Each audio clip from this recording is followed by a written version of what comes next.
Hello everyone, I'm Greg Weaver. Welcome to The Audio Analyst.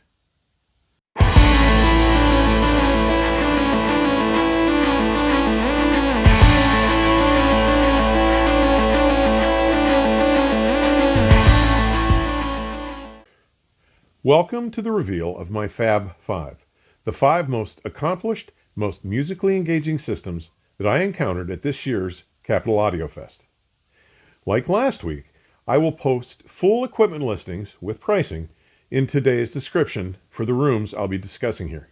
Okay? Here we go. At number 5 was room 645, sponsored by Von Schweikert Audio. For the first time, Von Schweikert Audio chose to feature an Endeavor loudspeaker in its own space, the newly unveiled Endeavor Reference Edition. Now, this speaker is the less expensive liveried companion to their Endeavor Special Edition, with savings accomplished through its plainer wood veneer finish rather than the more costly and involved automotive quality paint finishing on the Special Edition. Now, giving these superb loudspeakers the focus and attention they deserved with their own room allowed them to shine and show just how damn good they really are. In fact, my colleague and friend Maurice Jeffries recently published his take on the Von Schweikert ESE, the same model, but with the more costly exotic automotive paint finish. And I have included a link to his review in today's description section for those who may be interested. Now, Damon Von Schweikert was manning the system when I got to the room, and knowing my fondness for Supertramp, he queued up Rudy from Crime of the Century. Guys, I was immediately taken by how well they depicted the openness and the sense of space from that track. And then I took note of the authenticity of the vocal decay, how clearly it was resolved, and how nicely it lingered as it trailed. Next up, we did a few tracks from another of my favorites, Roger Waters' 1992 magnum opus, Amused to Death. When the genie speaks up on 3 Wishes, it was as hair and goosebump raising an experience as it is here at home on my big rig. That voice has power and very deep extension, and it surrounds you to the left, to the right, even behind you. Simply superb. And then, too, it had no issue representing that creamy, lush tone of Jeff Beck's guitar or the cymbal's bronzy flavor with shimmer and trails that were deliciously expressed. With Mercy Street from Peter Gabriel's 1986 monster release, So, all I could say was, wow. This system could capture both the delicacy and understated power of that cut. It was so remarkably well represented, with staging and imaging recreation more than just well done. It was spooky real. Bass on Hey Now from London Grammar's If You Wait was both unbelievably deep and extended, as well as depicted with superb pitch definition. And vocals were liquid, rich in tone, and rife with microdynamic expression. What a great presentation.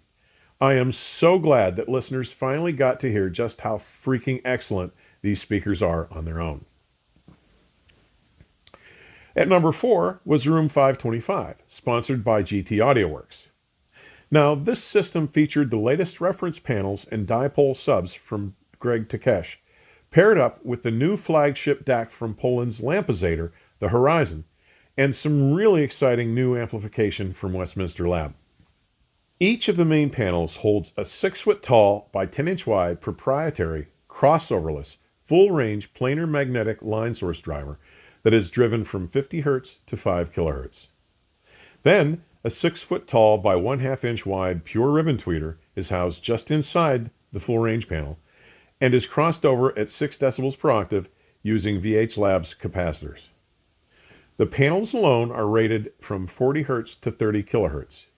In this installation, using 2 of their open baffle 12-inch woofers in the pair of optional subwoofers with their included amplifiers, the system is said to be able to get down to as low as 15 Hz. This system presented with a blistering dynamic attack, yet had the grace to maintain a remarkably relaxed and natural feeling. Listening for the background finger snaps from a Peggy Lee cut, I was treated to refined, well-individualized sounds, each one sounding slightly different and unique, while readily conveying that sensation of fleshy impact of finger striking meaty palm. Dynamic scaling here was reminiscent of that achievable from the best horn designs.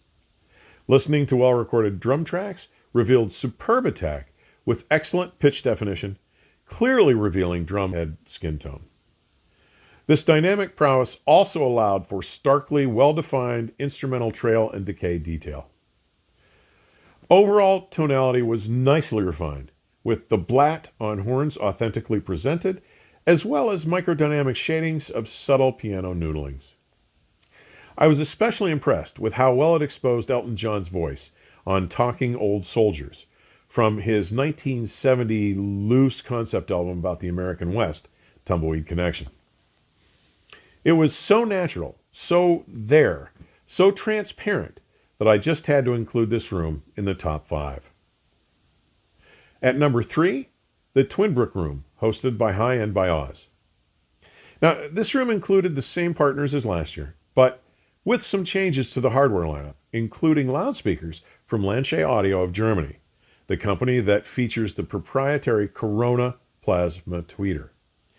Now, instead of using a mass-laden membrane, the Corona ion plasma driver uses air directly excited by a visible arc of light, which is used as the sound transmission medium. Lancia says it is capable of reproducing an audible spectrum from 1.5 kHz to 150 kHz, and that it is capable of performing better than either the human ear can detect or many amplifiers are capable. This pairing of sources, especially when Greg Barone had threaded up one of his master tapes on his superlative multi-chassis United Home Audio Super Deck, with its electronics and the new Lancia number 7.2, was simply exquisite. This is the most engaging presentation from these partners in memory, and simply completely outdistanced what they had achieved in the same room at last year's event. Now, interestingly enough, though Oz had planned to use 4 of the Thrax Audio Spartacus 300B 50-watt triode Class A amplifiers to bi-amplify the number 7.2s, the load on the hotel power system during show hours was simply too heavy, causing them to shut down. As such, he could only use this stellar bi-amplification option in his after-hours presentations, but to sterling results. This system really impressed. Its seductive tonality was rich, full-bodied, and so remarkably authentic. It had dynamics, texture, detail, definition, resolution, transparency to sources, staging, imaging, and palpability. From macrodynamic punch to microdynamic air and shimmer, this system just delivered. Outstanding room, guys. I don't know how you're going to top this performance, but I'm looking forward to hearing your attempts. At number 2 was the Wilson Room, hosted by The Voice That Is, with Vinnie Rossi. Doug White of The Voice That Is, importer of Germany's Tidal electronics and loudspeakers, had chosen to team up with electronics manufacturer Vinnie Rossi. First, the new Tidal Contras synergizes their Chimera DMC, or DAC, Arcus Streamer, and Prisma preamplifier, which individually have a combined value of just over $100,000, into one remarkable 36-pound chassis, offering tremendous performance at about 60% of the price. Just plug it in, connect it to the internet in your amplifiers, and it's ready to rock. Now, Vinnie Rossi introduced his simply beautifully constructed Brahma collection, launching a decidedly new and very exciting chapter for his brand. The new Brahma preamplifier and stereo amplifiers, with 350 watts RMS per channel into 8 ohms, or 600 watts RMS per channel into 4 ohms, were on active display, driving the new Tidal Piano G3 loudspeakers, a revamped and amazing revitalization of a long-standard speaker in the Tidal lineup, while the new Brahma integrated amplifier was shown as a static display. This system stole my heart with its combination of scrupulous tonal balance, its convincing recreation of texture, its open, uncongested, and natural flow, and its simply world-class recreation of space, particularly its ability to portray layering specificity. The system was superbly balanced, from top to bottom, allowing for some engaging views into recorded performances, ranging from presenting the unfailingly authentic texture of Johnny Cash's brooding voice to rendering the bow-on-string reality that was among the best I've heard. And given the Piano 3 loudspeaker's relatively modest driver complement, it uses only two 7-inch ceramic midwoofers along with its 1.2-inch diamond tweeter, the degree to which it could regenerate and scale acoustic bass, weight, and definition were both undeniably faithful and dynamically impressive. My hat is off to Doug and Vinnie for a job superbly well done. Coming in at number 1, the Potomac Room, sponsored by the audio company, VAC, and VSA. Now, before you have the urge to say, oh no, not that room again, let me explain. Just a week ago, last Sunday evening, I had the great pleasure of attending the local Elkhart Symphony Orchestra under the leadership of its music director, Sue Hunn, joined by the Camerata Singers and the Goshen College Choirs, as they performed Beethoven's glorious Ninth Symphony in Souter Hall at Goshen College, just minutes from my home in Goshen, Indiana.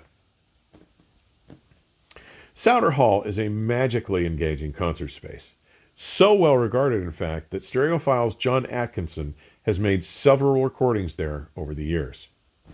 But Beethoven's Ninth Symphony, and in particular its fourth movement, known as the Ode to Joy, is, to me, the single most powerful piece of music I have ever heard. Sitting fifth row center, hearing a full orchestra playing this dynamic and evocative symphony, with the influence of over 100 voices contributing to the majesty and power of this experience, live, is completely indescribable. You simply must experience it to begin to understand. And even then, it may be so overwhelming and exhilarating that you still may not be able to find words to describe the deeply moving and emotional connection you feel in its presence. My point is this. There are many wonderful combinations of sources, electronics, and loudspeakers out there that can bring pleasure to your listening. But if you don't listen to live music regularly, and until that extraordinary experience becomes the reference for what you expect your stereo system to be able to replicate, you've no idea what your system may not be delivering. This live experience is what I live for, and what I insist that my stereo system recreate for me. In all the decades I've been enjoying live music and have been in and around this industry, the systems assembled routinely by this group of partners recreate the sensation, the acoustical space, the dynamic and emotional power of that live experience more closely than any others I have yet heard at any show, period. With that in mind, it should come as no surprise that the partners in this massive 54 by 54 foot space have taken the best sound of the show yet again.